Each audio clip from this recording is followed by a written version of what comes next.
conflict was so much owed by so many to so few.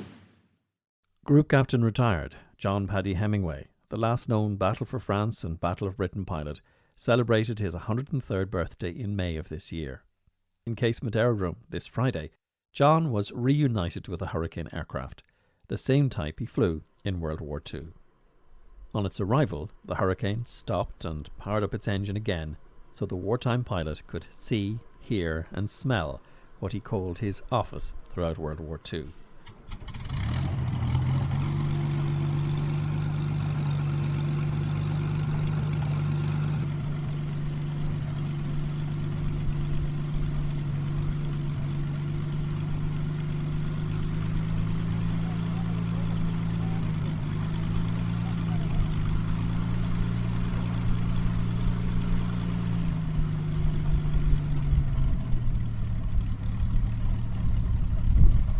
The Irish Air Corps celebrated a special centenary Veterans Day in Casement Aerodrome, Baldonnel. As part of the event, the Royal Air Force Battle of Britain Memorial Flight, accompanied by the Irish aerobatic display team, the Silver Swallows, flew in formation across Dublin City and landed at Casement.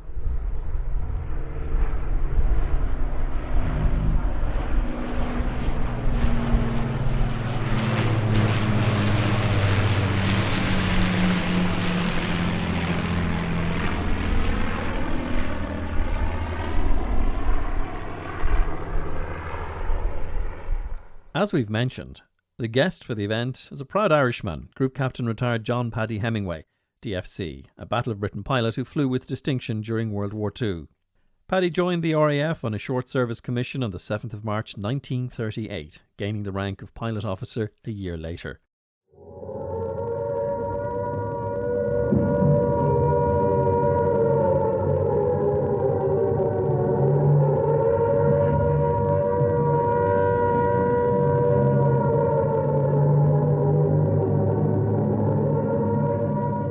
Following the outbreak of World War II, he was assigned to 85 Squadron in France, recorded as destroying a Heinkel 111 on the 10th of May.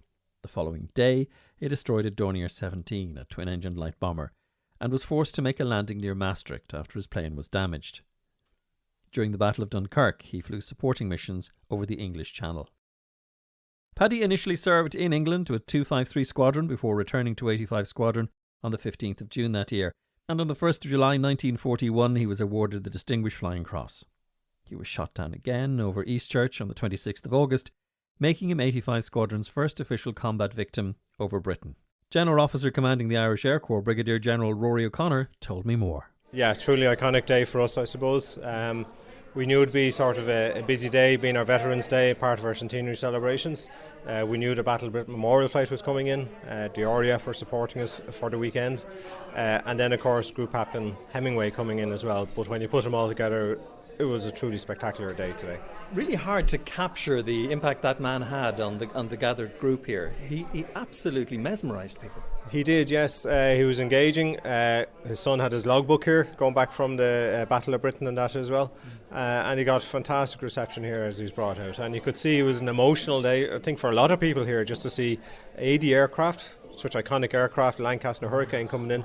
But for him, having flown the Hurricane during the Battle of Britain as well, it was a truly spectacular moment. The other thing, of course, is you've been surrounded by veterans all day. Yes, a lot of people that probably haven't graced our borders here in quite a while. And the whole idea was to allow them the opportunity during the year to come back and establish old relationships, meet up. I've met a few people that I haven't seen in about 30 years nearly at this stage. And that's the whole, I suppose, idea of having a Veterans Day. We have a huge history here in Baldonnel and in aviation in Ireland. Baldonnel, I would say, is the spiritual home of aviation in Ireland. And we always seem to have a good, group of veterans who come back and support us. So this presents them with the opportunity. The weather was great. Aircrafts, PC-9's information, the Swallows information with the Battle of Britain flight, it just was fantastic. It's hard to believe it's over a year since we chatted to you last in Birr, and you were really enthusiastic and looking forward to this year. It's folding out very well for you. Yes, I suppose I've been lucky with the weather. So if you go back to the 23rd of March when we had our centenary day, the 3rd of May when we had celebrating the takeover of the camp, and today as well, it's brilliant. We just need about 2 more days, I suppose. I know it's due to get a bit darker and murkier tomorrow, but hopefully now the skies will brighten up then for Bray on Sunday.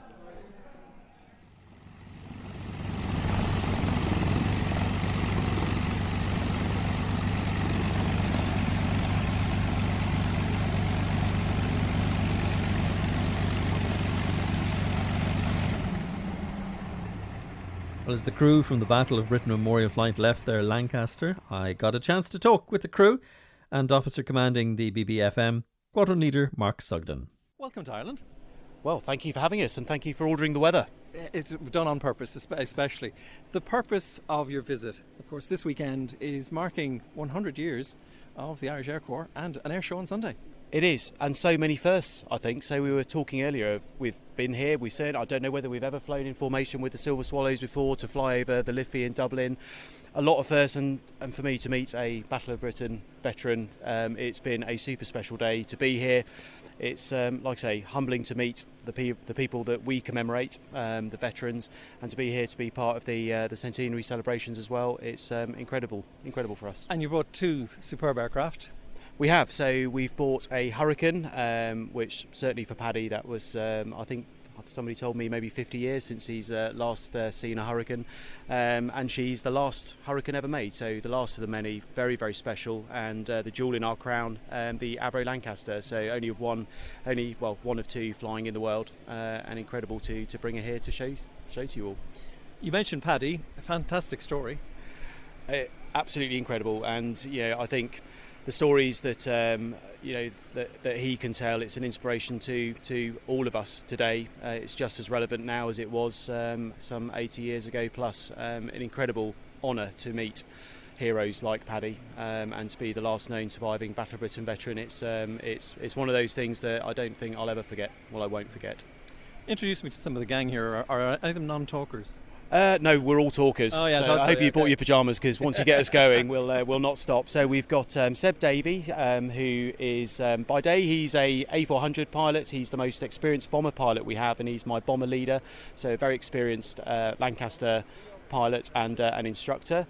We have Chris Fairley, who is a first year as a Lancaster co-pilot, but a Dakota captain, and Rich Hartley, who's a navigator on the bomber team as well. The flight over today, how was it? It was, I'll say, a story of 2 halves. So the weather was nice where we got airborne, and it was lovely here. The middle was quite challenging. So I think we probably gave ourselves 50-50 as to whether we'd make it here today. They're old aeroplanes. We can't fly in cloud. We can't fly in rain. Obviously, we're here to preserve them and look after them. We don't take chances with weather. So it was certainly marginal in the middle, but it was good enough for us to get through safely, and luckily we're here. Seb, tell me about you're flying that aircraft. What's it like? Well, it's a huge honour to be able to follow in the footsteps of those that were my heroes when I was growing up, and the sacrifices that Bomber Command went through during the 1940s are self-evident from the numbers of those that were lost, and to be able to help some way to commemorate those lives that were lost in the 1940s is a huge honour for me and all of the crew that operate the Lancaster. What are we in store for on Sunday? Well, hopefully, should the weather allow it, because they're old aircraft and they're very sensitive to fluctuating weather conditions. But hopefully, we're in for a display at Bray of the Lancaster. And most people say that one of the more impressive aspects of the Lancaster is the noise that she makes. So it's not only the visual, it's the oral as well. Which, to be fair, our listeners have already heard just before we've had this conversation with you. It was a really dramatic sound as you arrived. Well, she does make a fantastic noise. Those 4 Merlins flying in extremely close formation are fantastic. Paul McDermott is leader of the Irish Air Corps Silver Swallows. Paul McDermott, it is a really amazing day here today. Part of the fact it's also Veterans Day. Yeah, so it's a big day for us here. To echo the words of the BBMF guys, they spoke about commemorating. For us, this is our centenary event. So commemorating the last 100 years of the Irish Air Corps, the people who made the Irish Air Corps, and the people presently serving in the Irish Air Corps. And you're just back from Riyadh, which was a terrific event for you. Yeah, big honour for us, for the team to go across 25 years after the team were last across. Different airplane this time, but still as much of a buzz, I feel. I wasn't around the organisation 25 years ago, but certainly a really big deal personally for me, for the three guys here, and for the Air Corps and for Ireland to put Irish military aviation back on the map again. Who have you got here with you? So the number 2 position this year is flown by OC FTS Commandant Edward Snowden. Number 3 this year is flown by Lieutenant Niall Dungan, QFI in FTS, and number 4 Captain James Northover, another qualified flying instructor and the chief ground instructor in the flying training school. And what's the criteria to find yourself flying for the Silver Swallows? Well, I guess like any display team, it was in Ireland specifically. The aeroplane that we use is part of the flying training school, so first and foremost you need to be a member of the staff and flying the aeroplane. But secondly, I would say we're a small bunch and group of people, but certainly looking at ourselves and looking around any other team, a good personality in terms of being able to work together as a team, being able to be flexible, and then I guess flying the aeroplane and piloting to the highest possible standard that you can. There's a legacy, though, to the name Silver Swallows, isn't there? There sure is, and it's something that we were a little bit worried about taking on, but still very happy to take on. It was a team that was synonymous with one type of aeroplane here, the Fuga Magister, and when that aircraft retired, effectively the team also, the team name certainly retired. The aircraft was replaced eventually by the PC-9, and we, our former instructors in the flying training school, worked up to a display team of which we became part of, and it was decided then, thankfully, that for the centenary year we would go back to that famous brand and name. Edward, can I bring you in as well in the conversation? You had the experience today of liaising with the Lancaster and the Hurricane on the way in. Yes, indeed. It was amazing. It was really good. As I was saying earlier on, sometimes I had to pinch myself. Yeah. You know, when I saw this big aircraft, 4 engines in front of us, and of course the Hurricane then tucked in behind it. Real privilege, and it's not something that happens to everyone, and it's certainly probably not something that's going to happen to me again, so I really enjoyed it. It was particularly interesting for me as I walked out. Not only did I see a group of pilots in a circle, and how you know they're pilots because they were all doing the hand movers, but it was also from the 2 different countries as well. Yeah, we have a great relationship with our colleagues in the RAF. Obviously they're very close to us here geographically. We do meet them quite a lot. For example, as you mentioned earlier on, the Royal International Air Tattoo last weekend, obviously we met the guys from the Battle of Britain Memorial, and even for this flight to happen today, we've had numerous amount of meetings to make it happen physically and by phone. Now, can I have a chat with you as well? Number 3, what happens for you in formation? Where are you and what are you doing? So I guess my job is relatively straightforward, in that I just have to keep my eyes on the lead, on Paul, and stay there. You know, we've got our indications that we're holding the right position, and I suppose today, beyond that, we had quite a nice view of some other aircraft, which I managed to catch a glimpse of a few times. And in terms of what we're going to see on Sunday, can you tell us anything about it, or are you keeping some things a secret? I heard there might be something new. I think we've got a couple of things in surprise for Sunday, but absolutely, hopefully you should see more of the same of the display that we performed at RIAT.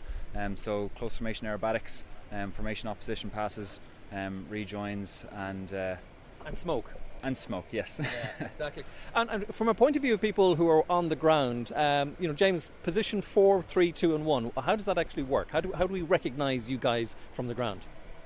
Well, Paul will almost always be at the front of the formation, so he's leading. Then Commandant Snowden's would always be on the right-hand side of the formation. Niall's always on the left. Number 4 will always slot in, so the most common formation that you'll see is box formation, which is like a diamond. We do some formation changes, so Commandant Snowden and Niall as 2 and 3 will pull back behind me as number 4, and that will be a formation change to Swan. So that makes up the majority of our formation changes throughout the display. Now, we won't necessarily be able to hear it on the ground, but you're giving commands, or the commands being followed from the lead, aren't they? Yeah, so Paul will give most of his turning calls, his climbing calls, and that allows 2, 3 and 4 to try and anticipate. So we're primarily just looking straight at our references, but with Paul's and his voice, the cadence of it, you get used to how quickly he pulls up and then how rapid he rolls the aircraft, and we try and match that to keep the formation tight and looking good from the ground as well. Edward, how does your pilot control speed at that particular case? Are you looking in, looking out? Because you're obviously trying to formate very, very tightly. Yes, so it's rarely that we'd look inside the cockpit, only when necessary, checking some of our instruments and our engine parameters. But primarily outside most of the time, 95% of the time maybe, and that's speed or proximity to the aircraft is controlled by the throttle, or else using the ailerons basically as we move the aircraft laterally towards the aircraft. And what's your tip for any pilots who are listening to us when it comes to, not really enjoying the stomach feeling when you find yourself in a roll or a loop? Is that something you just get used to? When you start pilot training, that's something that's introduced a gradual process. So you don't just go up there and do loads of aerobatics. It's introduced at a very gradual rate, so it's not something to be afraid of, and it's all very controlled and introduced in a gradual manner. Finally, who's got the numbers? Because people are often curious about the airplane. Things like speeds. Well, I suppose top speed of the PC9 is 320 knots, which equates to about 590 kilometres an hour. Our service ceiling is 25,000 feet. In terms of positive G, we can go up to 7G, negative G minus 3.5. Finally, Edward, after Bray, what's next? So next up after Bray is the Burr Air Show. On the bank holiday weekend? Yeah, exactly. Yeah, so we're looking forward to that, and looking forward to a few days break between Bray and Burr. Well, hopefully the skies will be clear for us and we'll see you at Bray. Fingers crossed.